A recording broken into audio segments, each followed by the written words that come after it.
decision on whether Brixham should welcome and resettle a small number of Syrian families fleeing the war in their country has been delayed after councillors have decided more public consultation is needed.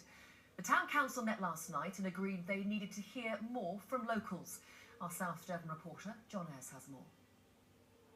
Brixham has welcomed many refugees since the Second World War, but it's a subject that's divisive.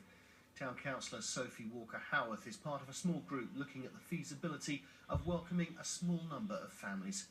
My concern is that if we wait to be asked with a crisis that is not going to go away, it's not getting any better, in fact quite the opposite, that we might end up in a situation where we are asked or told to take in refugees and we don't have the opportunity to do the preparatory work that we're doing at the moment.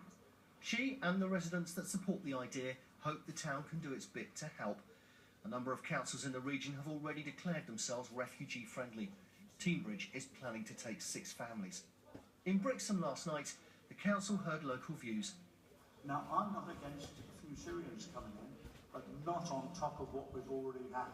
Tonight you can do the right thing and provide sanctuary to those fleeing humanitarian crisis. They're going to invite their friends down, they're going to come down here. It's not going to be a few families, I'm sorry. That's why I used to live in London and I feel like I've been forced out of my hometown. 2 pressure groups, the Populist Party Devon and Refugees Not Welcome in Devon, are critical of towns declaring themselves refugee friendly. They've distributed 1,000 leaflets in Brixham. Both pressure groups refused to be interviewed by the BBC, saying they have a policy of not being interviewed by the British media, but they both released statements saying that the councils have not held public consultations, therefore their constituents do not back them making their towns refugee friendly. And the reason they say it will be a problem is because of the pressures that already exist.